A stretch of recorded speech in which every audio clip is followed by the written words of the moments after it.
അങ്ങനെ നമ്മൾ വലൻസിയയിലോട്ടുള്ള യാത്ര തുടരുകയാണ്. ഇന്നലെ ബാർസലോണയിലായിരുന്നു. ഇന്ന് ബാർസലോണയിൽ നിന്നും നമ്മൾ വലൻസിയയിലെത്തി രാവിലത്തെ കാഴ്ചകൾ കണ്ട് വീണ്ടും ഞങ്ങൾ ബസ്സിൽ കയറി യാത്ര തുടരുകയാണ്. ഇനി പോകുന്ന ഞങ്ങൾ ഇവിടുത്തെ ഏറ്റവും ഇമ്പോർട്ടൻ്റായ ഒരു ലാൻഡ്മാർക്കിലേക്കാണ്. വലൻസിയയുടെ തന്നെ ഒരു ആൻഷ്യൻ സിറ്റി വാൾ, അവിടേക്കാണ് ഇപ്പോൾ ഞങ്ങൾ പോകുന്നത്. അങ്ങനെ ഞങ്ങൾ ആ ഭാഗത്ത് ഇപ്പോൾ എത്തിയിരിക്കുന്നു. ഞങ്ങൾ ബസ്സിൽ നിന്ന് ഇറങ്ങി ഇപ്പോൾ അതിൻ്റെ ആ ചത്തുരത്തിൻ്റെ അടുത്താണ് നിൽക്കുന്നത്. ഈ ഒരു നിർമ്മിതിയുടെ പേര് സിറാന ഗേറ്റ്സ് ഓർ സിറാനോസ് ഗേറ്റ് എന്നും പറയും. ഇത് ശരിക്കും 14-ാം സെഞ്ചുറിയിൽ 1392 മുതൽ 1398 ആ കാലയളവിൻ്റെ ഉള്ളിലാണ് ശരിക്കും ഇതിൻ്റെ പണി തീർത്തിരിക്കുന്നത്. ഞങ്ങളതിൻ്റെ ഉള്ളിൽ കയറി കാണുന്ന ഒരു കാഴ്ച ഇങ്ങനെ ഒരു പള്ളിയുടെ ഒരു രൂപമാണ്. ഒരു ചർച്ചിൻ്റെ ഇത് കണ്ടു കഴിഞ്ഞ് ഞങ്ങൾ അതിലൂടെ നടത്തം തുടരുന്നു.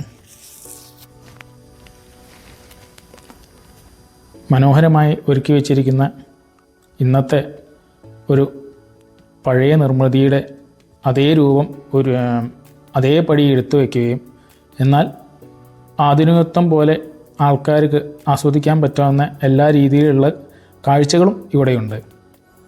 ഏറ്റവും വലിയൊരു കാര്യം എന്തെന്ന് വെച്ചാൽ ഹിസ്റ്റോറിക്കൽ മോണ്യുമെൻറ്റ്സ് ഇവർ തകർത്ത് കളയുന്നില്ല.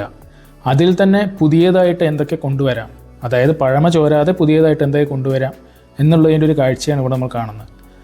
അതിൻ്റെ ഒരു ബാക്കിപത്രം പോലെയാണ് ഈ ഒരു ബിൽഡിംഗ്. ഈ ഒരു യെല്ലോയിഷ് കളറുള്ള ബിൽഡിംഗ് ആ കാലഘട്ടത്ത് പെയിൻ്റ് അടിച്ച് അല്ലെങ്കിൽ ആ കാലഘട്ടത്ത് പണിത ഒരു ബിൽഡിംഗ് ആണ്. വളരെ മനോഹരമായൊരു കാഴ്ച തന്നെയായിരുന്നു അത്.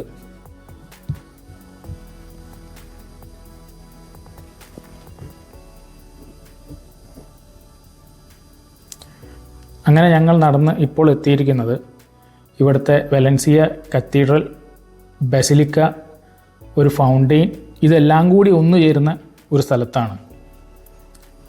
ഈ ഫൗണ്ടെയിൻ വളരെ ഇമ്പോർട്ടൻ്റ് ആയൊരു ഫൗണ്ടെയിനാണ്. 20-ാം സെഞ്ചുറിയിൽ വലൻസിയയിൽ പണിത ഒരു ഫൗണ്ടെയിനാണ്. ടുഴിയ ഫൗണ്ടെയിൻ എന്നാണ് ഈ ഫൗണ്ടെയിൻ്റെ പേര്. അതിൻ്റെ തൊട്ടടുത്താണ് ഈ ബസിലിക്ക ഉള്ളത്. അങ്ങനെ ഈ ബസിലിക്കേൻ്റെ ഉള്ളിലേക്കാണ് ഇപ്പോൾ നമ്മൾ പോകുന്നത്. ഇതൊരു ചർച്ചാണ്. അതിൻ്റെ ഉള്ളിലേക്ക് നിരവധി ആളുകൾ കയറുന്നു. ഞാനും കയറി.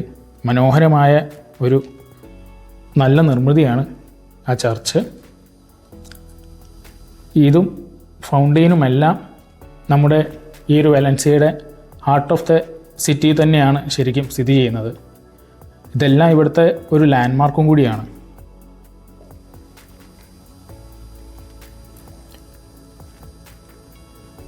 മുകൾ ഭാഗത്തെല്ലാം വളരെ നല്ല ചിത്രപ്പണികളും മറ്റുമെല്ലാം ചെയ്തു വച്ചിരിക്കുന്നു. എൻ്റെ കൂടെ ഉള്ളവരും അവിടെ വന്ന ടൂറിസ്റ്റുകളെല്ലാം ഇതെല്ലാം കണ്ട് ഫോട്ടോയും വീഡിയോയും ഒക്കെ എടുക്കുന്നു. വളരെ മനോഹരമായൊരു കാഴ്ച തന്നെയായിരുന്നു ഞങ്ങൾക്കത്.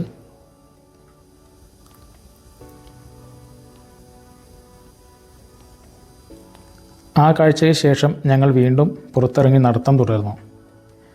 യൂറോപ്പിലൊരു ഇമ്പോർട്ടൻ്റ് ആയൊരു കാര്യം, ഇങ്ങനത്തെ അധിക സ്ഥലങ്ങളിലും നമുക്ക് നടക്കാനായിരിക്കും ഉണ്ടാവുക. അങ്ങനെ നടന്ന് വേറൊരു സ്ഥലത്തെത്തിയപ്പോൾ ഇതുപോലൊരു ജ്യൂസ് കൊടുക്കുന്നുണ്ട്, കൂടെ ഒരു ബണ്ണ് പോലൊരു സംഭവം.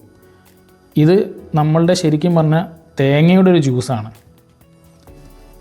ഞങ്ങളും ഓരോന്നും വാങ്ങിച്ചു കുടിച്ചു. നല്ല രുചികരമായിരുന്നു. അതിനുശേഷം ഞങ്ങളിവിടെ നടന്നെത്തിയിരിക്കുന്നത് ഒരു പുരാതന ചർച്ചിൻ്റെ മുമ്പിലാണ്. കത്തീഡ്രൽ ആണിത്. ഈ കത്തീഡ്രൽ ഫസ്റ്റ് ബിഷപ്പായ വലൻസിയയിലെ അദ്ദേഹം സെൻറ്റ് മേരിക്ക് വേണ്ടി പണിതൊരു കത്തീഡ്രലാണ്. അത് ജെയിംസ് ഒന്നാമൻ അദ്ദേഹത്തിൻ്റെ അന്നത്തെ ഭരിച്ചിരുന്ന അദ്ദേഹത്തിൻ്റെ ഒരു നിയമപ്രകാരം അദ്ദേഹം പണിതതാണ്. പിന്നീട് അത് മോസ്കായി മാറുകയും ചെയ്തു. പിന്നെ കാലങ്ങൾക്ക് ശേഷം ഇത് വീണ്ടും കത്തീഡ്രലായി മാറുകയാണ് ചെയ്യുന്നത്. ഈ കത്തീഡ്രലിലെ ഏറ്റവും വലിയൊരു കാര്യം എന്തെന്ന് വെച്ചാൽ ഇവിടെയാണ് ജീസസ് ക്രൈസ്റ്റ്, അതായത് യേശുക്രിസ്തു ഉപയോഗിച്ചിരുന്ന ഒറിജിനൽ ഹോളി ചാലിസ് എന്ന് പറയുന്ന ഒരു അന്നത്തെ സപ്പറിന് ഉപയോഗിച്ചിരുന്ന ഒരു പാത്രം ഇവിടെയുണ്ട് എന്നാണ് എല്ലാവരുടെയും വിശ്വാസം. അങ്ങനെ ഞങ്ങളുടെ അവിടുത്തെ കാഴ്ചകളെല്ലാം കഴിഞ്ഞ് വീണ്ടും മുന്നോട്ടേക്ക് യാത്ര തുടരുകയാണ്. ഇവിടെയെല്ലാം ഇതേപോലെ പുരാതന നിർമ്മിതികളും അതോട് അനുബന്ധിച്ച പല കിയോസ്ക് ഷോപ്പുകളും പല കാര്യങ്ങളൊക്കെയാണ് കാഴ്ചകൾ.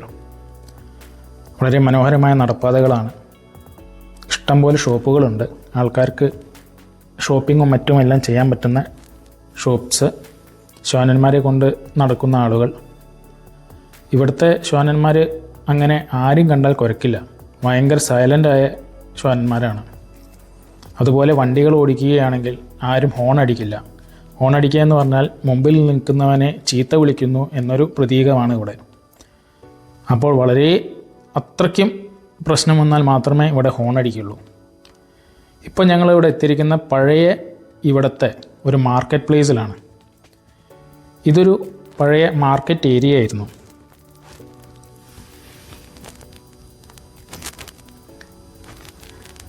ഇപ്പോൾ ഈ കാണുന്നതാണെങ്കിൽ പഴയ ഒരു ജയിലുമാണ്. ഇതെല്ലാം ഇവിടുത്തെ ഇന്നത്തെ ഒരു മനോഹര കാഴ്ചകളാണ്. അത് കഴിഞ്ഞ് ഞങ്ങൾ ഒരു സ്ഥലത്തെത്തുമ്പോൾ ഇവിടെ ഒരു പെൺകുട്ടി വയലിൻ വായിക്കുന്നു.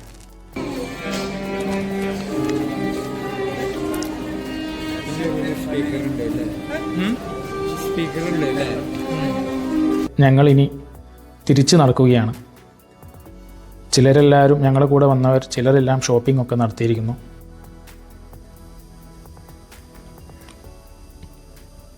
ഞങ്ങളങ്ങനെ ആ കാഴ്ചകൾ കഴിഞ്ഞ് പുറത്തേക്ക് ഇറങ്ങിക്കുകയായിരുന്നു.